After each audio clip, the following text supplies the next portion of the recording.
Chegamos ao 10º vídeo a respeito de autoridade espiritual. Quero lembrar que Jesus também passou por essas 3 tentações, como está lá em Mateus capítulo 4 e em Lucas também no capítulo 4. É bom sempre ler os dois, né? Porque cada autor colocou alguns detalhes diferentes e isso é importante, porque vai nos dar uma abrangência maior para entender o que aconteceu. Lembre-se que a batalha espiritual ocorre na nossa mente. Já falei sobre isso lá em 2 Coríntios 10, 4 e 5. Paulo fala a esse respeito, que as nossas armas não são carnais, mas são espirituais, são poderosas em Deus para destruir fortalezas. Que fortalezas? Filosofias, pensamentos, sofismas, né? A respeito das Escrituras, a respeito de Deus, da palavra de Deus, aquilo que é enganoso. Então, levando cativo cada pensamento à obediência de Cristo. Por isso é necessário conhecer intimamente ao Senhor, porque é nessa intimidade que temos com Ele que Ele nos dará discernimento para entender. Eva decidiu por si mesma, ela não tinha a revelação, já falei sobre isso. Vamos lá. Então Jesus, depois de ser batizado no Rio Jordão, ele foi pleno do Espírito e o Espírito o impeliu para o deserto para ser tentado pelo diabo. E depois de Jesus ter jejuado 40 dias, ele teve fome, uma fome excessiva. E então o tentador chegou e disse: se tu és o Filho de Deus, transforma essas pedras em pães. E Jesus, tendo a revelação da palavra de Deus, disse: está escrito, nem só de pão viverá o homem, mas de toda a palavra que procede da boca de Deus. Veja, procede está no presente. A gente tem que viver com as palavras que recebemos de Deus a cada dia, o pão nosso de cada dia. Entende? Que é a palavra viva de Deus que é revelada em nosso coração. Por isso Jesus o venceu. Mas aí ele também levou lá no alto monte e mostrou todos os reinos do mundo e disse: se prostrado me adorares, eu darei todos esses reinos e a sua glória a ti. Porque a mim me foi dado e eu dou a quem eu quiser. Então Jesus diz: está escrito, só a teu Deus adorarás e só a ele servirás. Então ele levou até o alto, no pináculo do templo, né, na parte mais alta do templo, e diz: atira-te daqui para baixo, porque Jesus era o Messias, então ele deveria ser reconhecido como tal. Então se ele se atirasse dali, então ele pegou uma palavra lá em Salmos, né? Porque está escrito, dará ordens aos teus anjos e eles te ampararão para que não tropeces em nenhuma pedra.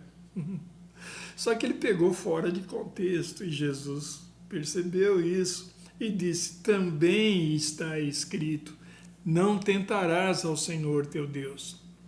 Então o diabo deixou, esperando uma outra oportunidade. Veja, essas coisas que o diabo fez, ele fez com Eva, só que Eva não tinha a palavra revelada e ela caiu. O Senhor não. Você vai ver que lá na primeira carta de João, né, no capítulo 5, verso 4, diz assim: todo aquele que é nascido de Deus vence o mundo, e este é o triunfo que vence o mundo, a nossa fé. Né? Porque sem fé é impossível agradar a Deus. E a fé vem pelo ouvir e o ouvir da palavra de Deus. Eu devo estar sempre ouvindo. Ouvindo como? Em comunhão com o Senhor. Na minha casa, no meu quarto, é ali que eu ouço, estudando a palavra e recebendo as revelações que o Senhor me dá. Aí eu vou conhecendo o Senhor. Então, continuando.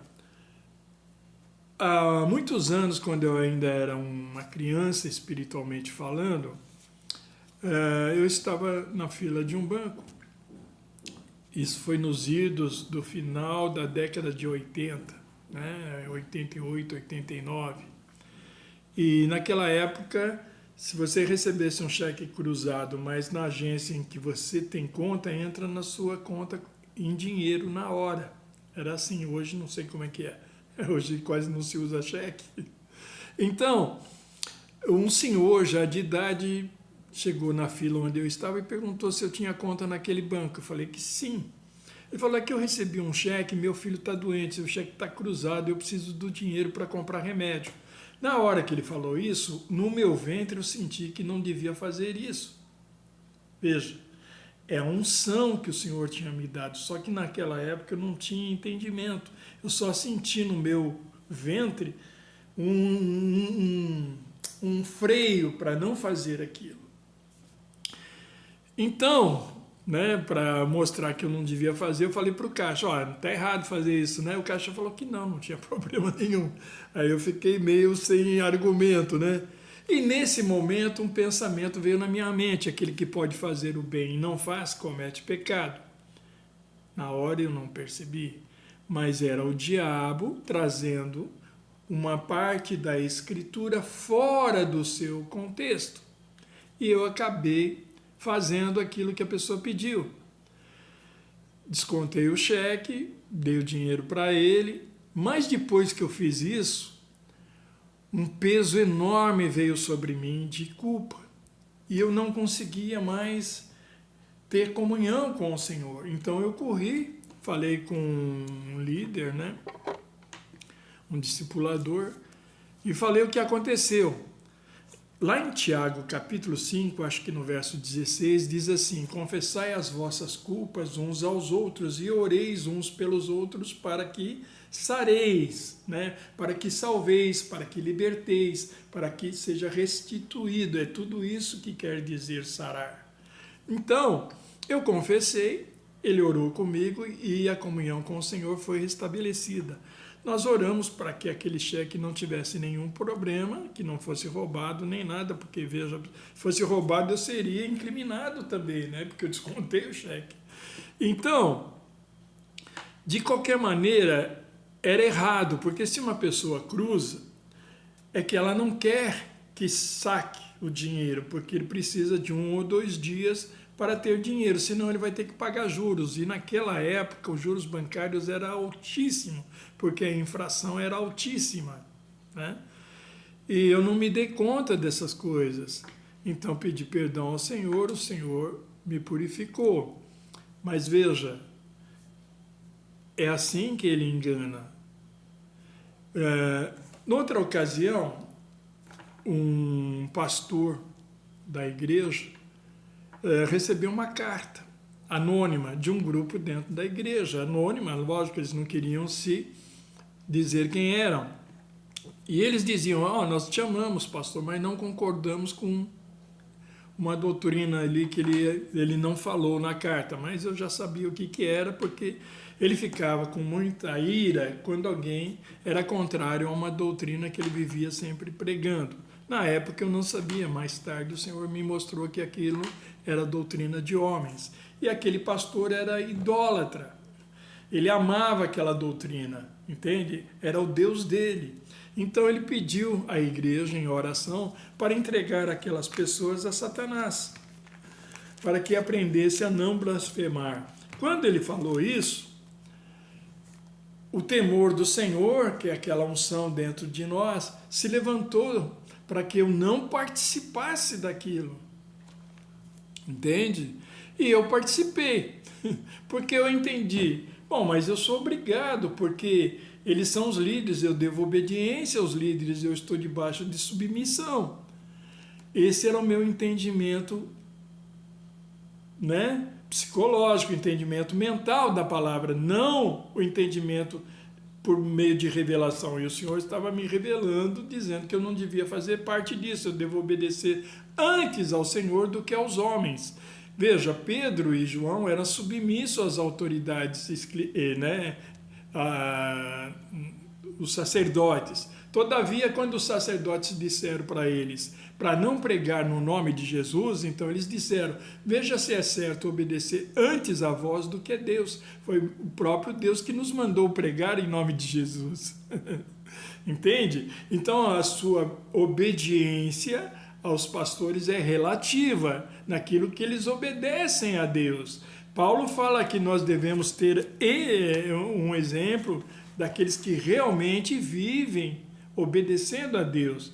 Veja lá, em Filipenses capítulo 3, verso 17, diz assim: sede meus imitadores, irmãos, e observai os que andam segundo o modelo que tendes em nós. Pois há muitos dos quais muitas vezes eu vos disse e agora repito, chorando, que são inimigos da cruz de Cristo. Veja, eles eram carnais, esse pastor que eu estou falando. Seu fim é a destruição, seu Deus é o ventre, sua glória está no que é vergonhoso e seus pensamentos no que está sobre a terra, nas coisas do mundo. Então, porque aquelas pessoas viram o erro, tentaram falar ao pastor, né? O pastor ficou irado e entregou a Satanás. E ele fez com que toda a igreja pecasse. Você vai ver lá, Romanos 16, 17, Paulo falando: rogo-vos, queridos irmãos, que tomem muito cuidado com aqueles que causam divisões e levantam obstáculos à doutrina que aprendestes. Afastai-vos deles. Ele está falando da doutrina que aprendeste com o Senhor, da intimidade. Nós temos que ter intimidade com o Espírito de Deus. É Ele que deve ser o nosso Senhor e ensinar, quer dizer, Jesus através do Espírito Santo. Entende isso? Porquanto essas pessoas não estão servindo a Cristo, nosso Senhor, mas sim a seus próprios desejos, mediante palavras suaves e bajulação, enganam o coração dos incautos. E se você vê Pedro também na segunda carta, no capítulo 2, leia todo o capítulo, eu vou falar só 2 versículos. Essas pessoas tendo os olhos cheios de adultério, né, porque aquele pastor cometeu adultério espiritual, ele pôs uma doutrina acima de Deus.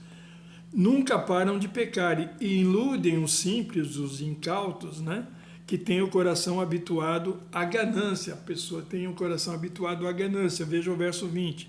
Sendo assim, se depois de fugir das corrupções do mundo, é isso que nós estamos falando, mediante o conhecimento do Senhor e Salvador Jesus Cristo, são uma vez mais influenciados e vencidos por elas, essas corrupções, né? Seu último estado tornou-se pior ainda que o primeiro. E aí Pedro continua falando. Outro caso,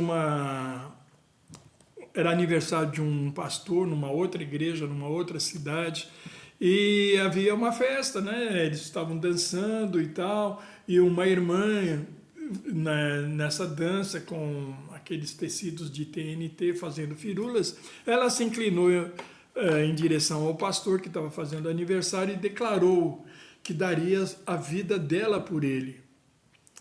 Quando ela disse isso, eu estremeci, porque dentro de mim o Senhor falou idolatria. Veja, ela havia cometido adultério espiritual, porque agora o pastor era o Deus dela, e o pastor nada fez, ele devia tê-la repreendido para que todos os que estivessem ouvindo aprendessem o temor, tivessem temor. Ele nada fez, e ela era uma pastora auxiliar da igreja, tinha influência, ela induziu muitos à idolatria, principalmente aos simples que não tinham entendimento, achavam que deviam fazer o mesmo, entende? Então ele participou desse adultério espiritual, então os dois estavam o quê? Em adultério espiritual. Veja, é isso que Pedro fala, né? Na segunda carta 2,14, tendo os olhos cheios de adultério. E como aquele outro pastor da doutrina. E isso tem acontecido em muitas igrejas. E eu tenho visto isso. E o Senhor tem me mostrado e me lembrado de coisas que aconteceu que na época eu não tinha entendimento. E eu vou falar ainda mais de outras coisas para que vocês possam entender. Amém? Até lá, em nome de Jesus.